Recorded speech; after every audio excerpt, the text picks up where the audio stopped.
ഹൈദരാബാദിന്റെ ഹൃദയഭാഗത്ത് സ്ഥിതി ചെയ്യുന്ന ചാർമിനാർ വെറുമൊരു ചരിത്ര സ്മാരകമല്ല, മറിച്ച് ആ നഗരത്തിന്റെ തന്നെ അടയാളമാണ്.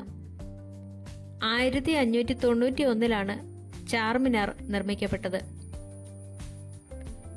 മൂസി നദിയുടെ തീരത്ത് സ്ഥിതി ചെയ്യുന്ന ചാർമിനാർ ഹൈദരാബാദിന്റെ ചരിത്രപരമായ വളർച്ചയുടെ കേന്ദ്രബിന്ദുവാണ്. ഗോൽക്കൊണ്ടയിലെ കുത്തബ് ഷാഹി വംശത്തിലെ 5ാമത്തെ സുൽത്താനായ മുഹമ്മദ് ഖുലി കുത്തബ് ഷാ ആണ് ഇത് പണി കഴിപ്പിച്ചത്. കുത്തബ് ഷാഹി വംശത്തിന്റെ പ്രതാപകാലത്തിന്റെ പ്രതീകമാണിത്. ഗോൽക്കൊണ്ടയിൽ നിന്ന് നഗരം ഹൈദരാബാദിലേക്ക് മാറ്റിയപ്പോൾ പുതിയ തലസ്ഥാനത്തിന്റെ രാഷ്ട്രീയ കേന്ദ്രമായി ചാർമിനാർ മാറി. നഗരത്തിൽ പടർന്നു പിടിച്ച പ്ലേഗ് രോഗം അവസാനിച്ചതിന്റെ സ്മരണയ്ക്കായാണ് സുൽത്താൻ ഈ സ്മാരകം പണി കഴിപ്പിച്ചത് എന്ന് വിശ്വസിക്കപ്പെടുന്നു. ഇത് നഗരത്തിന്റെ കേന്ദ്രബിന്ദുവായി മാറി. ഇൻഡോ ഇസ്ലാമിക് വാസ്തുവിദ്യയുടെ മികച്ച ഉദാഹരണമാണിത്. പേർഷ്യൻ സ്വാധീനവും ഇതിന്റെ നിർമ്മാണത്തിൽ കാണാം. ചതുരാകൃതിയിലുള്ള ഈ കെട്ടിടത്തിന് 4 വശങ്ങളിലും 56 മീറ്റർ ഉയരമുള്ള കൂറ്റൻ ഗോപുരങ്ങൾ അഥവാ മിനാരങ്ങൾ ഉണ്ട്. ചാർ, മിനാർ എന്നീ പേർഷ്യൻ വാക്കുകളിൽ നിന്നാണ് ചാർമിനാർ എന്ന പേര് ലഭിച്ചത്. 4 ഗോപുരങ്ങൾ എന്നാണ് ഇതിന്റെ അർത്ഥം. കല്ല്, കുമ്മായം, ഗ്രാനൈറ്റ്, മാർബിൾ പൊടി എന്നിവ ഉപയോഗിച്ചാണ് ഇത് നിർമ്മിച്ചിരിക്കുന്നത്. ചാർമിനാറിന്റെ ഓരോ മിനാരത്തിനുള്ളിലും മുകളിലേക്ക് കയറാൻ 149 പടികൾ വീതമുള്ള ഗോവണികളുണ്ട്. ഓരോ വശത്തും 11 മീറ്റർ വീതിയുള്ള വലിയ കമാനങ്ങളുണ്ട്. ഈ കമാനങ്ങൾ അക്കാലത്തെ അത്യാധുനികമായ എഞ്ചിനീയറിംഗ് വൈദഗ്ധ്യത്തിന് ഉദാഹരണമാണ്.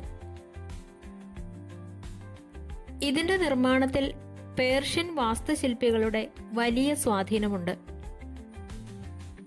ഇറാനിലെ മഷാദിലുള്ള ഇമാം റിസ പള്ളിയുടെ മാതൃകയിലാണ് ഇത് രൂപകൽപ്പന ചെയ്തതെന്ന് ചില ചരിത്രകാരന്മാർ വിശ്വസിക്കുന്നു. ചാർമിനാറിനും ഗോൽക്കൊണ്ട കോട്ടയ്ക്കുമിടയിൽ ഒരു രഹസ്യ ഭൂഗർഭ തുരങ്കമുണ്ട് എന്നൊരു വിശ്വാസം നിലവിലുണ്ട്. അടിയന്തര സാഹചര്യങ്ങളിൽ രാജകുടുംബത്തിന് രക്ഷപ്പെടാനായി നിർമ്മിച്ചതാണിത് എന്ന് പറയപ്പെടുന്നു. എന്നാൽ ഇന്നും ഇതിന് കൃത്യമായ സ്ഥാനം കണ്ടെത്താൻ കഴിഞ്ഞിട്ടില്ല. ചാർമിനാറിന്റെ ഏറ്റവും മുകളിലത്തെ നിലയിൽ ഒരു മസ്ജിദ് സ്ഥിതി ചെയ്യുന്നുണ്ട്. ഇത് കുത്തബ് ഷാഹി കാലഘട്ടത്തിലെ പ്രാർത്ഥനകൾക്കായി ഉപയോഗിച്ചിരുന്നു. ഹൈദരാബാദിലെ ഏറ്റവും പഴക്കമുള്ള പള്ളികളിലൊന്നായി ഇത് കണക്കാക്കപ്പെടുന്നു. ഹൈദരാബാദ് നഗരം രൂപകൽപ്പന ചെയ്തപ്പോൾ അതിന്റെ കേന്ദ്രബിന്ദുവായാണ് ചാർമിനാർ നിർമ്മിച്ചത്. 4 പ്രധാന റോഡുകൾ ചാർമിനാറിലേക്ക് എത്തുന്ന രീതിയിലാണ് നഗരത്തിന്റെ വിന്യാസം. ചാർമിനാറിന്റെ ഒരു വശത്തായി ഭാഗ്യലക്ഷ്മി ക്ഷേത്രവും സ്ഥിതി ചെയ്യുന്നു. മൂസി നദിയുടെ തീരത്ത് സ്ഥിതി ചെയ്യുന്ന ഈ സ്മാരകം ഹൈദരാബാദിന്റെ സാംസ്കാരിക പൈതൃകത്തിന്റെ കേന്ദ്രമാണ്. നൂറ്റാണ്ടുകളായി വിവിധ മതവിഭാഗങ്ങൾ ചാർമിനാറിന് ചുറ്റും ഒത്തുകൂടുന്നു. ഇതിന്റെ ചുവട്ടിലെ പ്രശസ്തമായ ലാഡ് ബസാറും തിരക്കേറിയ തെരുവുകളും ഹൈദരാബാദിന്റെ ഐക്യത്തിന്റെ പ്രതീകമാണ്. ലാഡ് ബസാർ മുത്തുകൾക്കും വളകൾക്കും മറ്റ് കരകൗശല വസ്തുക്കൾക്കും ഏറെ പ്രസിദ്ധമാണ്. 400-ലധികം വർഷത്തെ പഴക്കം ഈ കച്ചവട കേന്ദ്രത്തിനുണ്ട്. നിലവിൽ 430 വർഷത്തിലധികം പഴക്കമുള്ള ഈ സ്മാരകം ചില വെല്ലുവിളികൾ നേരിടുന്നുണ്ടെങ്കിലും സന്ദർശകർക്കായി ഇപ്പോഴും പ്രൗഢിയോടെ നിലകൊള്ളുന്നു. ഇന്നും തെലങ്കാനയിലെയും പ്രത്യേകിച്ച് ഹൈദരാബാദിലെയും രാഷ്ട്രീയ ചർച്ചകളുടെയും പ്രക്ഷോഭങ്ങളുടെയും പ്രധാന കേന്ദ്രമായി ചാർമിനാർ തുടരുന്നു. ഹൈദരാബാദിന്റെ രാഷ്ട്രീയ സ്വത്വം പലപ്പോഴും ഈ സ്മാരകവുമായി ബന്ധപ്പെട്ട് കിടക്കുന്നു. ഇന്തോ ഇസ്ലാമിക് വാസ്തുവിദ്യാ ശൈലിയുടെ ഉത്തമ ഉദാഹരണമാണ് ചാർമിനാർ. ഇതിൻ്റെ 4 മിനാരങ്ങളും കമാനങ്ങളും ലോക പ്രശസ്തമാണ്.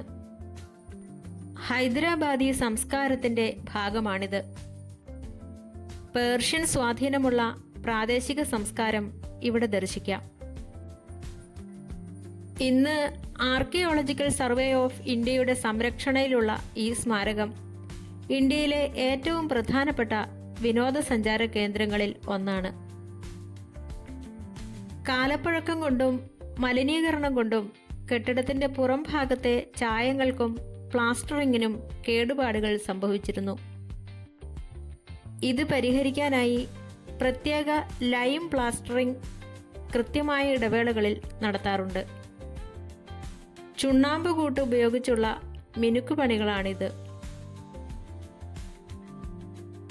ഹൈദരാബാദ് നഗരത്തിന്റെ തിരക്കേറിയ ഭാഗത്തായതുകൊണ്ട് വാഹനങ്ങളിൽ നിന്നുള്ള പുകയും പൊടിയും സ്മാരകത്തിന് വലിയ ഭീഷണിയാണ്.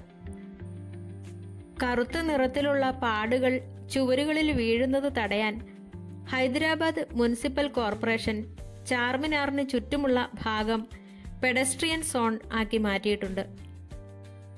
അതായത് ചാർമിനാറിന് തൊട്ടടുത്തേക്ക് ഇപ്പോൾ വാഹനങ്ങൾ പ്രവേശിക്കുന്നത് നിരോധിച്ചിരിക്കുകയാണ്. 2019 ഒരു മിനാരത്തിന്റെ ചെറിയൊരു ഭാഗം അടർന്നു വീണത് വലിയ ആശങ്കയുണ്ടാക്കിയിരുന്നു. എന്നാൽ അതിനുശേഷം വിദഗ്ധ പരിശോധനകൾ നടത്തുകയും ബലപ്പെടുത്തൽ പ്രവർത്തനങ്ങൾ പൂർത്തിയാക്കുകയും ചെയ്തു. നിലവിൽ സ്മാരകം സന്ദർശകർക്കായി തുറന്നു കൊടുത്തിട്ടുണ്ട്. എങ്കിലും സുരക്ഷാ കാരണങ്ങളാൽ മുകൾ നിലകളിലേക്ക് പ്രവേശിക്കുന്നതിന് ചില നിയന്ത്രണങ്ങൾ ഏർപ്പെടുത്താറുണ്ട്.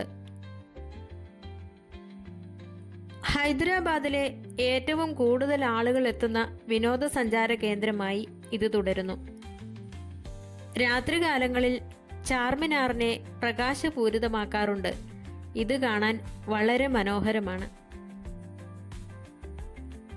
ചുരുക്കത്തിൽ ഹൈദരാബാദിന്റെ ഭൂതകാലത്തെയും വർത്തമാനത്തെയും ബന്ധിപ്പിക്കുന്ന ഒരു നൂലാണ് ചാർമിനാർ. ചരിത്രപരമായ ഗാംഭീര്യത്തിനൊപ്പം തന്നെ ജനങ്ങളുടെ ദൈനംദിന ജീവിതത്തിൽ ഇത്രയധികം സ്വാധീനമുള്ള മറ്റൊരു സ്മാരകം ഇന്ത്യയിൽ ചുരുക്കമാണ്.